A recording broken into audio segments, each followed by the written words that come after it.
one of our favorite guests. He's got the FSU hat on, and our thoughts and prayers go to everybody up there in Tallahassee. Uh, Crazy, it happened. It broke. The news broke during the podcast yesterday. Yeah, Just wild, man. But Doug Waechter joins us on the program. What's up, Doug? How are you, buddy? I'm doing great, bud. How are you? I'm good, man. And thank you so much for joining us today. And congratulations to your son, district champs for Jesuit. That never gets old, does it? It doesn't. I mean, look, for me and Kristen, we were obviously celebrating. All the parents are celebrating, happy to see it. Know it's an accomplishment. It's so funny though. The Jesuit boys, they got their eye on the prize, and the prize is definitely the state championship. And so, not a ton of celebration from Miguel and company, but they're so focused on how far they can go and how deep they can go in the playoffs, and they're very confident. So, I think the parents celebrated more than the kids did for sure.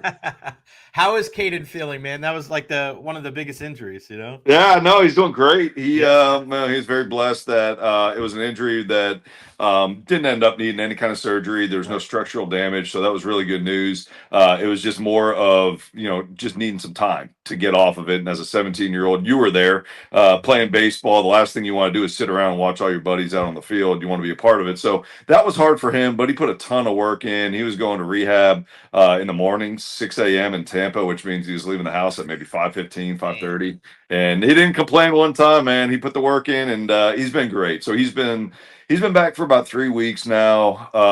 Back on the mound now for a couple weeks, so everything's full go. And yeah, he's just enjoying himself being back out there. Kid in Florida playing baseball. Before we talk some Rays, I want to ask you about that too, as far as the self motivation that Caden has, because a lot of people that watch this program, because we're allowed, this is the great thing about having my own podcast is we can go a little bit more in depth into things like this. We have a lot of parents, a lot of baseball parents, a lot of sports parents that watch the show here, and I think it's super important to be able to articulate from a guy like yours perspective how much you push your son, how much it's self-motivation. And because you're in a unique spot. And we have a lot of former pro athletes here in the Bay Area. And I've had the conversations with the Everetts and the Sheffields and the Ursos and everybody that's, played high level, whether it's college or pro baseball. I mean, what's that process been like for you and your son, knowing that, this is his dream, but from the outside, people are wondering, like, not saying you, but in particular, like, how does that dynamic go?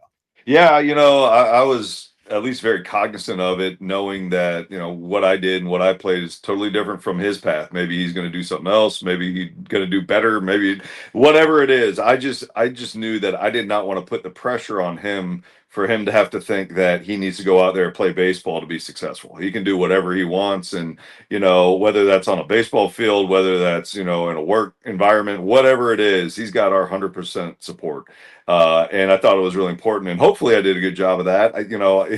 He ended up just absolutely falling in love with the game of baseball, and I coached him. Let's see, I coached him from t-ball all the way up until about was 12-year-old year, 13-year-old year, somewhere in there, and it was a blast. And part of the reason I didn't go back into working in the game professionally as a pitching coach or some other role is because I just couldn't see myself not being around the kids and not being around Kristen and being able to go out there and coach and share those moments, watching my son grow up and watching my daughter grow up. And so as much as I wanted to be a part of that, I also didn't want to put pressure on them to think that they have to succeed on a field to be successes in life, right? So at about 12, 13 years old, I stepped out of the dugout. I made sure that I didn't want to continue to coach. I wanted to just be a dad and be a fan and let somebody else take that role.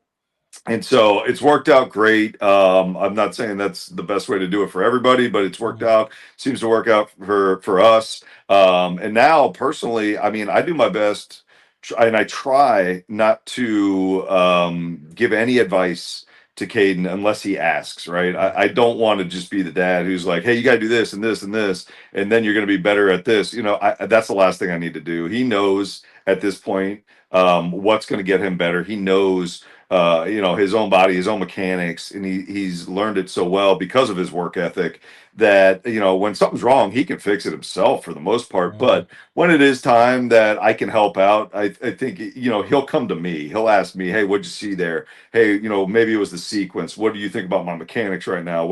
And that's when I try to jump in and help out with what I've done in the past, and kind of relay some knowledge that way. But I try. I'm not great at it, but I try to wait until he asks. And that's one thing I learned from some of the coaches that from professional baseball before me have told me about. When you're raising a son or a daughter, don't be the dad who just fires away and gives them all kinds of advice. Right. Let them come to you.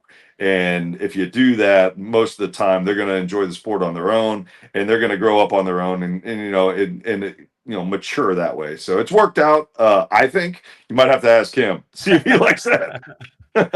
I love that. So now that your kids are getting older, do you think you'll get into coaching now at the big league level? Is that an option No, I for mean, you? I haven't really thought about that. I love the role I'm in with Yeah. broadcasting. I will say coaching's always been a lot of fun for me. I've Mhm. really enjoyed it. I never really thought long term about trying to get back into the game at any level.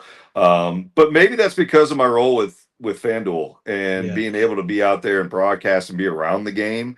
If I wasn't around the game like I am right now on a broadcasting level, then maybe I would consider, trying to get back into it at a certain degree. But, it's for me, as long as I'm around it, I think that's scratching that itch, because no matter what, I mean, Jay, like, Mhm.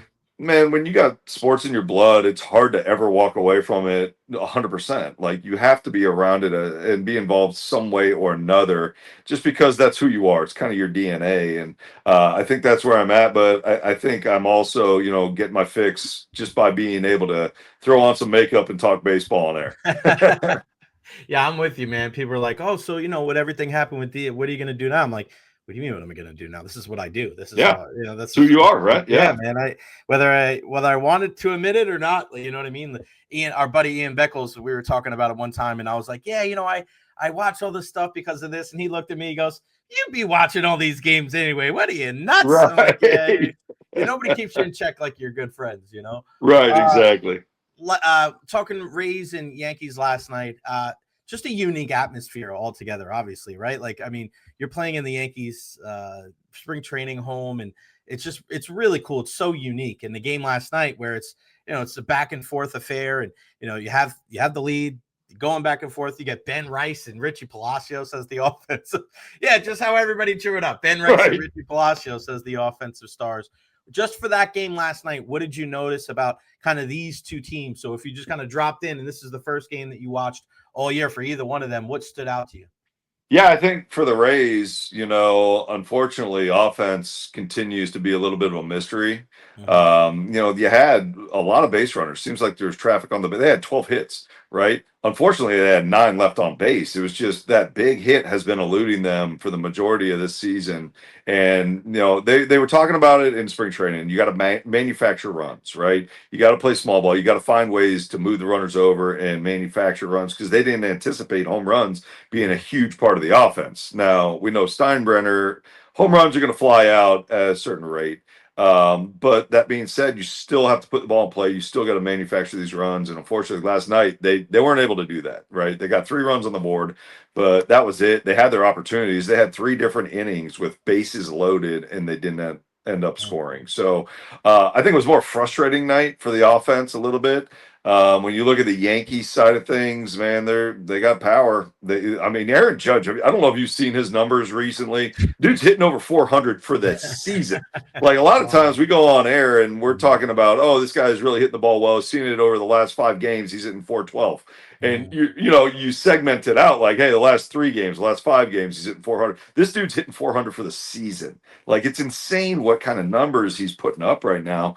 And so the one thing is, the Rays have always done very well with pitching to him, figuring Yeah. out, weaknesses, how to attack him. It's going to be a lot of spin. You don't see a lot of straight stuff, even with like a Taj Bradley on the mound, who Taj, didn't have his best outing. Unfortunately, gave up 6 runs. It was a little bit rough for him compared to his other starts. But even him going up against Aaron Judge, the one good thing he did do last night was be able to handle Judge. Judge got Mm-hmm. 1 hit off of him, right? He did get 1 RBI, but that's it. When you hold Judge down, the Yankee lineup is totally different when Judge is not hitting. Now, that being said, they do have some newcomers, and Ben Rice, man, that guy has been, he's a Yeah. stud. I really Mhm. like where this dude is. I like his approach. He had 4 hits last night, and they covered the entire field, right? It's not like he goes up there and he has this approach where he's going to try to pull everything out of the park. As a left-handed hitter, that's got to be easy for the Yankees to go out there and want to do, because everything goes out to right field, right? Yeah.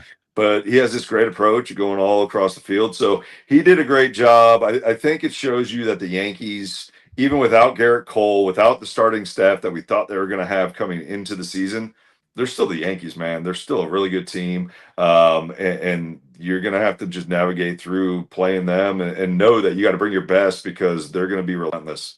Yeah, I think we learned last, or not learned, but kind of reminded last night, like Judge is a pretty good outfielder too, man. I mean, Yeah. he's a big dude and he's got a very accurate arm for a big guy. He keeps very composed in the outfield. And for the Rays, going back to doing the little things, right? Got to put the ball in play, picking up sac flies. And I think that's why you look at some of these guys that maybe you didn't think, the Meisners and the Mangums of the world, contributing in a way. And I want to ask you about a guy like Jonathan Aranda. I don't know about you, Dougie, and I know at times the Rays aren't the only team that does this. When you face a lefty, they stack it with righties, and they'll flip it over and they'll get him in there as a pinch hit. But I think Aranda might be in that category right now of, because naturally your average isn't going to be as good, right? I mean, I get it.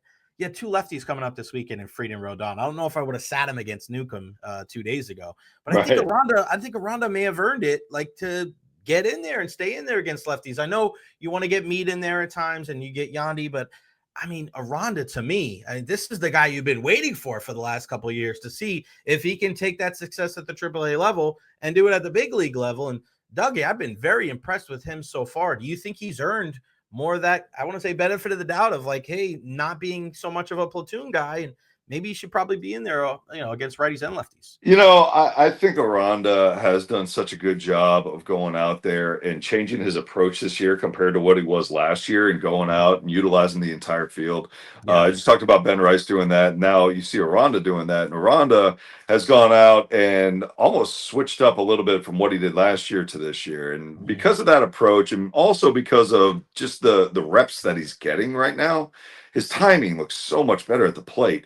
Now, when you dive deep into what Aranda's doing, you knew he was going to be able to handle the fastball at some point in time, right? Because he's done that up to this point in AAA, AA, all the way up through the minor leagues, and he's shown that he can hit the fastball. But the one thing that he's doing very well is identifying spin. So breaking pitches, change ups, split fingers. He's doing really well against secondary pitches, and because of that, his average is skyrocketed, and he's continuing to just punish the baseball. Now, you talk about a guy who's also throwing up a lot of power numbers, right? Not just home run balls, but you're talking doubles, right? He led the league for a while there with doubles. I don't know if he still does or not, but he's built perfectly, specifically for Steinbrenner Field. I mean, this guy he's out there and he's really benefiting from this park. Now, it's not just the park why he's doing so well, but it's definitely helping.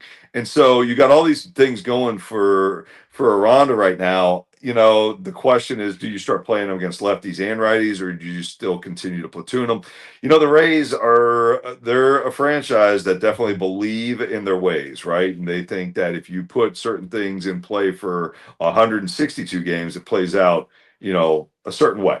And so going into the season, that was a plan with Aranda. He's going to be a platoon guy, right? Just with a lot of these guys, that's what it is. Him and Mead maybe platoon off with each other, and just different options throughout. But if he keeps hitting like this, the best thing you can do is force a manager to make a tough decision like that, right? You can show that, hey, look, even if the matchup might not be great, I'm still one of your best weapons in this lineup, and you need me out there.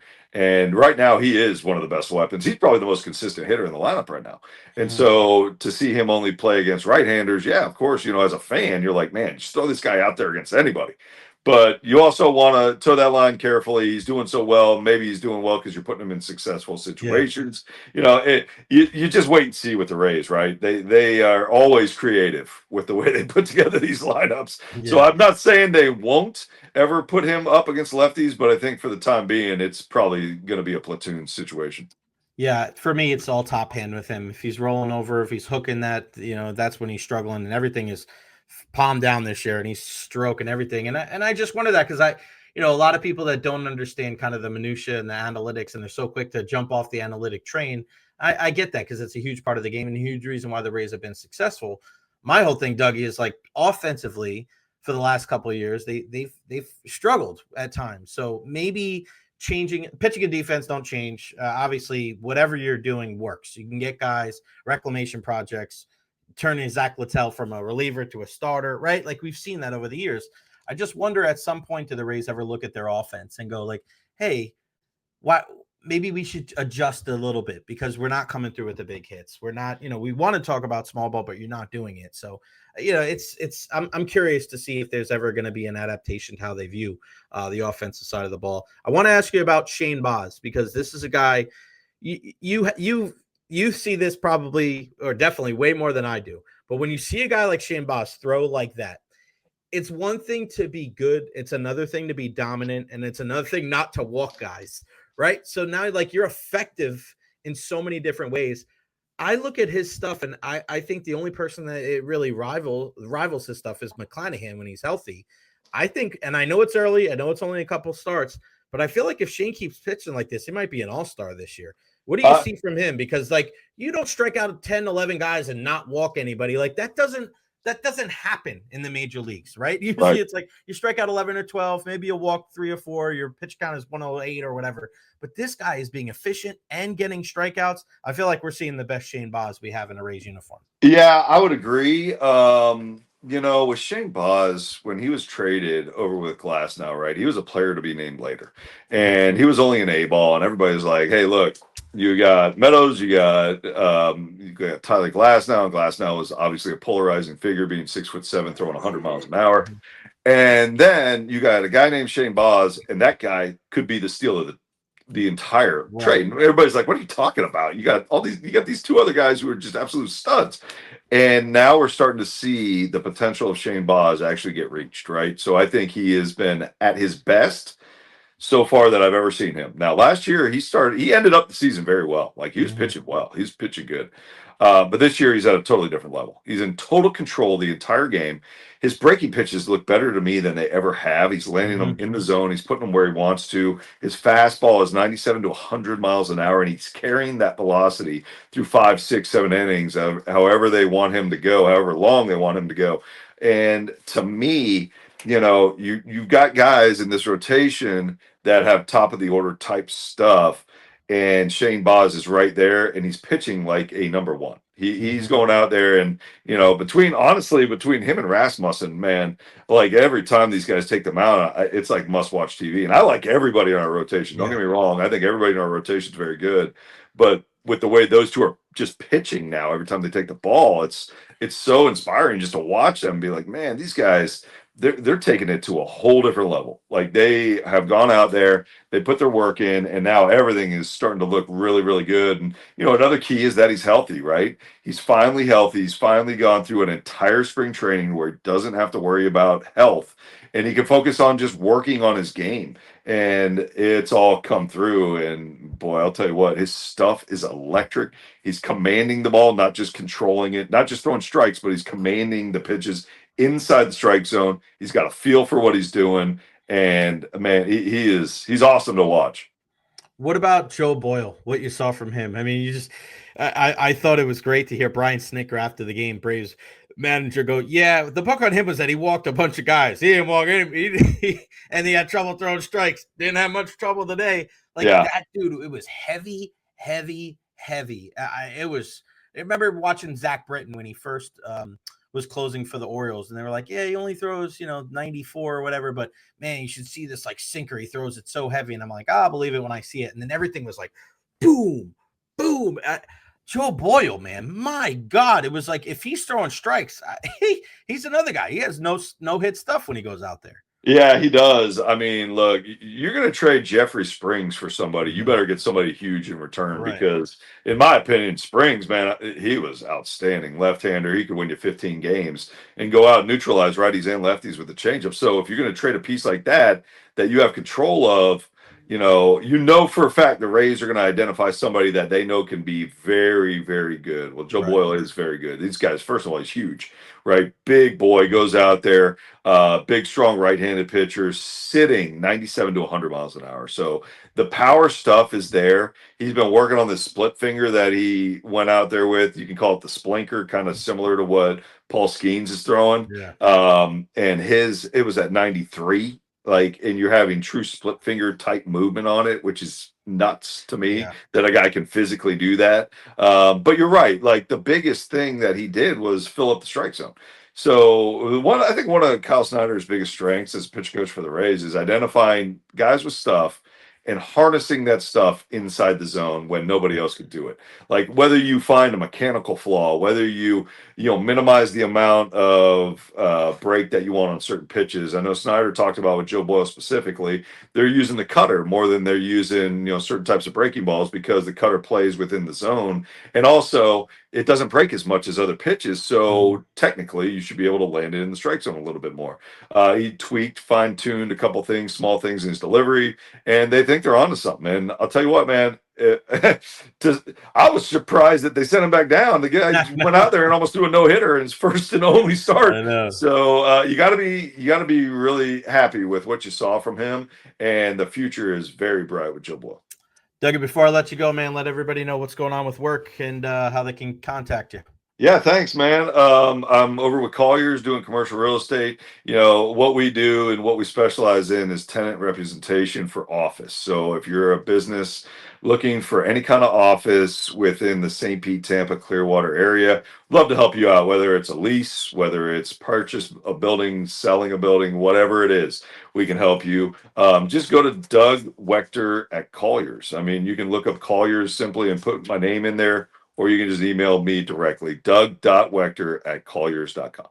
Cannot beat it. You can catch him on FanDuel with our guy, Rich Hollenberg, Ryan Bass, and the whole crew over there. Don't tell anybody my favorite pre and post game in the Tampa Bay area. I think everybody knows. I love you guys so much. That's hilarious. Thank you so much for your time, my friend. I'll see you in the next couple of weeks. So when I'm not at Amalie or in South Florida, lightning craziness, I got to get out there and check out some Jesuit action. I'm already checking the calendar on the state tournament down in Fort Myers, seeing how I can make everything happen. It's going to be wild. So give Kaden, Chris, and everybody my love, my friend. I will, man. Thank you so much for having me on here. I look forward to seeing you, buddy. You're one of the busiest guys I know in Tampa, so I'm always glad to run into you. You're the best, man. Talk soon. Thanks, Dougie. All right, see you, brother. All right, Ben.